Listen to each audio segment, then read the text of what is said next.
Yeah, this time, are you gonna act on everything or are you just gonna hold back? Like you're getting a second opportunity to do something amazing. I'm not sure what you're gonna do about that.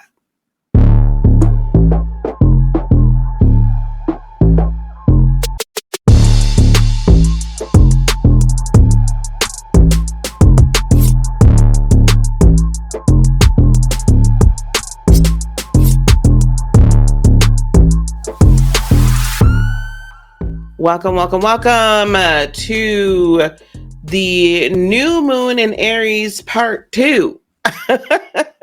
Like we literally just had a new moon in Aries earlier in this month, of course, when Aries actually was like anyway, when Aries season came in, we had our standard new moon. But this is one of those unique times during the year. There's really, right, 13 moon cycles. Okay. So this is one of those unique times during the year where we get a second bite at the apple in the same sign. Hey everyone, my name is Dr. Lisa Brewer. I am the Oracle. This is Heart of Inspiration, and I want you to prosper in purpose, and I want you to get off the sidelines and get in the game. So we're going to talk all about this new moon in Aries that is happening April 19th / the 20th. So guys, this is a second chance. However, this is also happening during the shadow period of Mercury retrograde. Okay, during the shadow period of Mercury retrograde. So a lot of us usually, like we hear all the time, oh, no, don't do Mercury retrograde. That's not cool. Like we don't like Mercury retrograde, right? Actually, on this channel, I do. I love Mercury retrograde, and I'm going to tell you why. Because Mercury retrograde gives us an opportunity to stop, pause, rewind, rethink, redo. And that is literally what we're going to be doing. We're going to stop, pause, rewind, rethink, redo. So all of those things that you did not get started back in March. Okay, back in March, when Aries season came in and when the sun and the moon were conjunct, right? At the beginning of Aries, you actually now are getting the universe is literally saying to you, hey, hello, knock, knock, knock, knock, hello, Bueller. Like it's saying it's time for you to do what you got to do and how you got to do it. Okay. All right. That's on you. It is literally on you to decide that you are going to step up to the plate. So let's take a look at the chart and we're going to do our usual drawing on it. Now, in case you guys don't know, some of y'all might be new to astrology, and that is totally fine. I totally get it. What does a new moon mean? A new moon means that the sun and the moon are what we call conjunct, meaning that according to our point of view, both the sun and the moon are like one on top of the other. So the moon is not reflecting the sun's light. This is typically a time where we set new intentions. We say this is the thing to do. We are not really devoid of, but our emotions aren't as prominent when we're discussing or contemplating a certain topic or moving in a certain direction. So this allows us to take a step back and look at things in a very masculine energy with a lot of logic and say, hey, this is what we should do. It also allows us to kind of put down those doubts, those fears, those anxieties, those worries, all of that stuff that gets piled up, all of that programming that gets piled up inside of us and causes a backlog. That's really bottom line what's happening here. Now, at the beginning of Aries season, the sun and the moon, I'm just going to put a little line here. They were literally right here. Like they were at 1 degree Aries. Like it was the truest new moon with the truest intentions of any new moon that you could possibly ask for. But this go around, they're at then the other end, the opposite end of the Aries spectrum. For any sign, when that first 0 to 1 degree, that is like, man, it's potent. It's strong energy. It's really true to the to the characteristics of that sign. So Aries is all about, yourself, self-worth, self this, self that. Where do I want to go? What do I want to do? What are my desires? What's going to make me happy? What inspires me? What gives me amazing? Thank you. Yep, I'll be right upstairs. My granddaughter was telling me that dinner is done. It's okay, guys. So listen, that's a me, right? But at the very end of the sign, it's also extremely potent. Why? Because that's like it's your last darn chance to get it. Your last chance. So the sun and the moon are conjunct at 29 degrees Aries. So at the very end, right before Taurus season. So they're going to kind of be moving together for a little bit, right?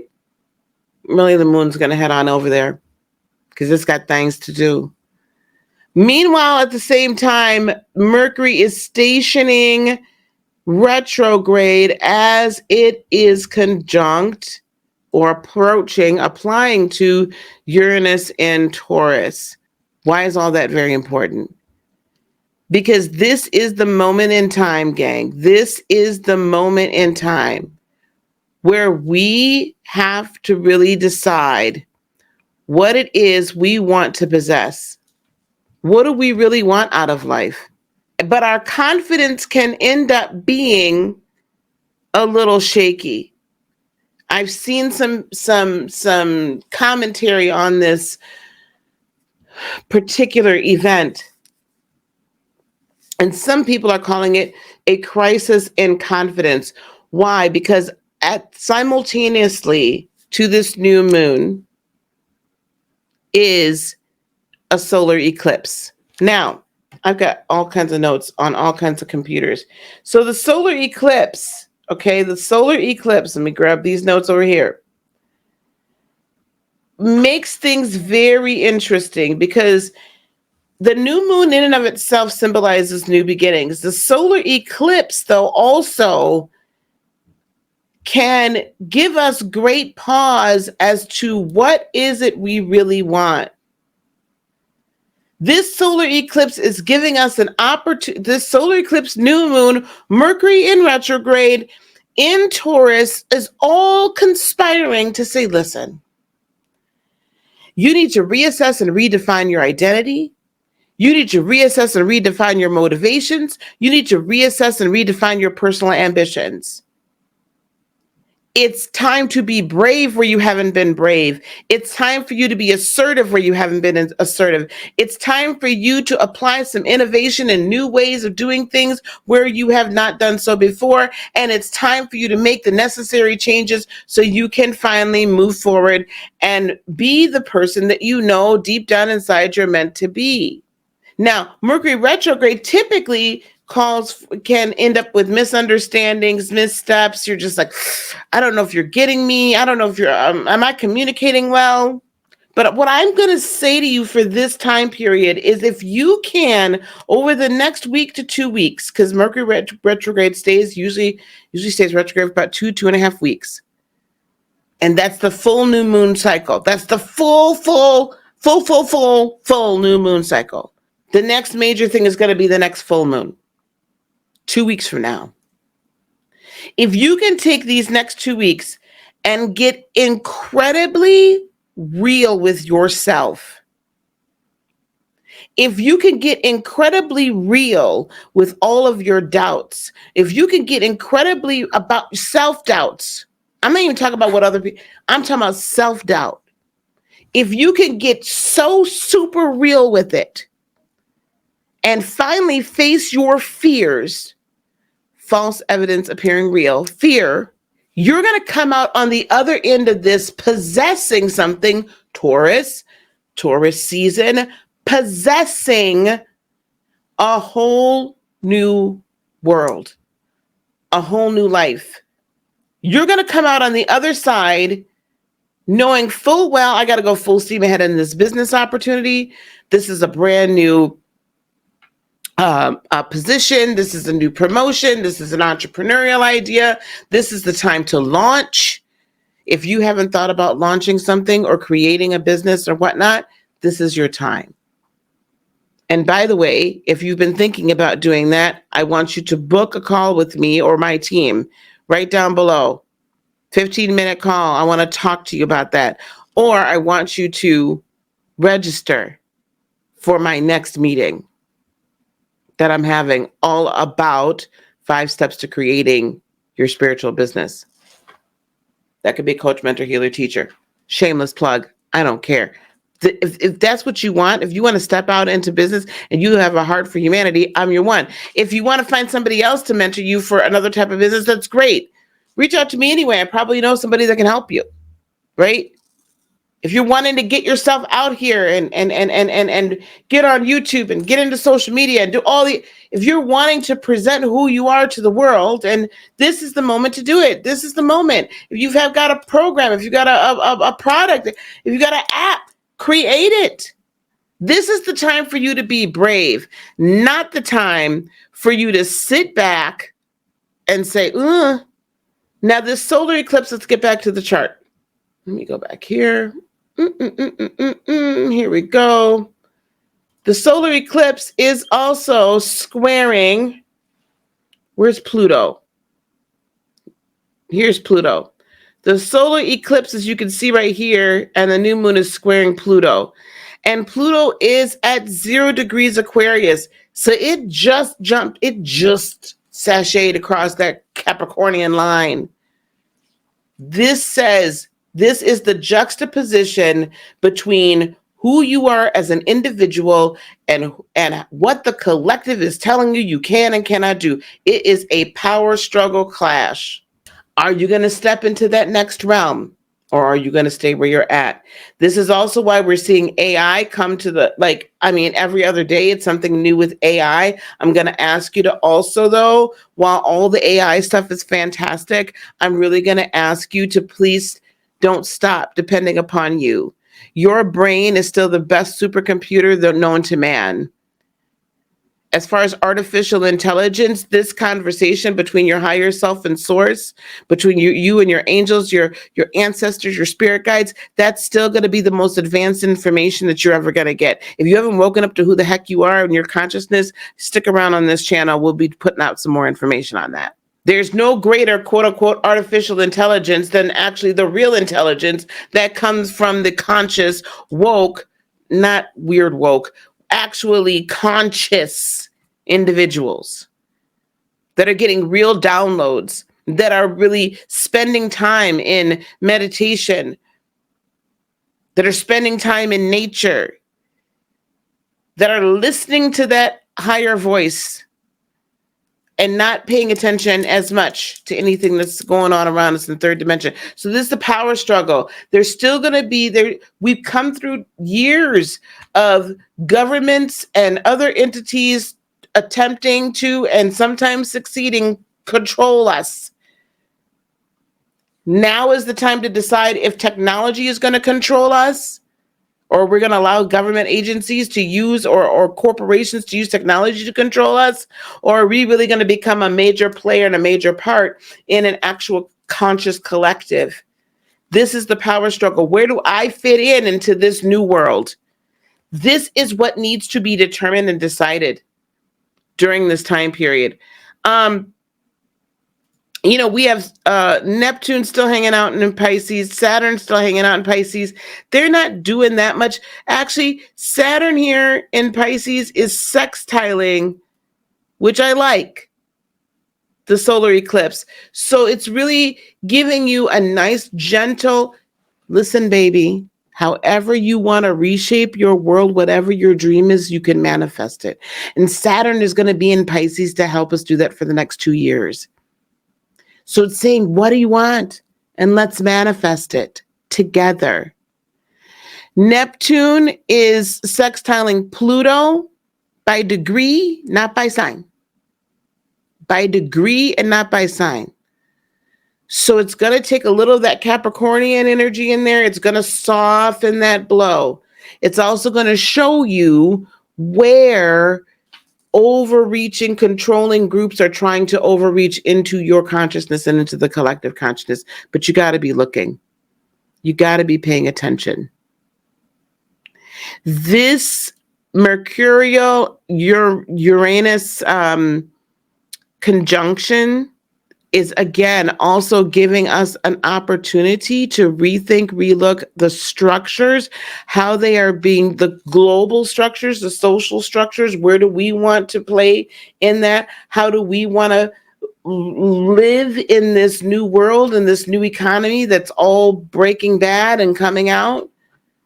This is not a time to be a shrinking flower. This is not a time to say, oh, well, nobody really has ever helped me, and I don't know if I could do this. And that is it. This ain't that time, boo.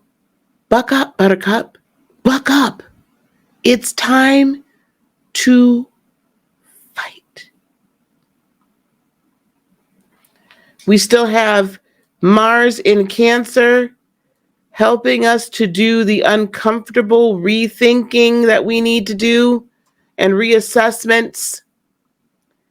And then we have Venus squaring Saturn. Venus in Gemini squaring Saturn. What do I feel that's going to do? I feel that Venus in Gemini then is going to tell you the rock hard, bold-faced, bald-headed truth. If you've been lying to yourself about what your dreams are, if you've been lying to other people and not really expressing to them that that their position in your world might not be the same as it has been before, that you thought that they were going to be there for forever, but baby, it's not it. That ain't it. This ain't it. This ain't going. You're not really fitting it. We're no longer fitting. We're no longer a match. If you've been lying to yourself and delaying telling somebody something like that, Venus is showing you, look, do what you got to do. Be who you got to be. It is time for you to have courage. It is time for you to have courage during this struggle. You are probably going to have to defend your position on why you want to do certain things, how you want to do them.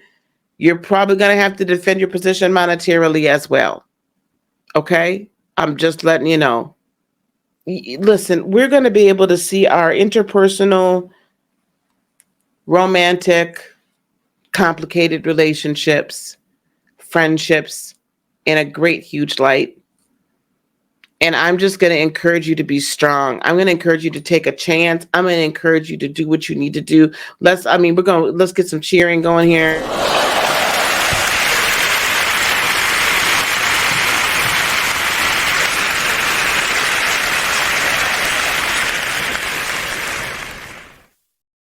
Guys, you can do it.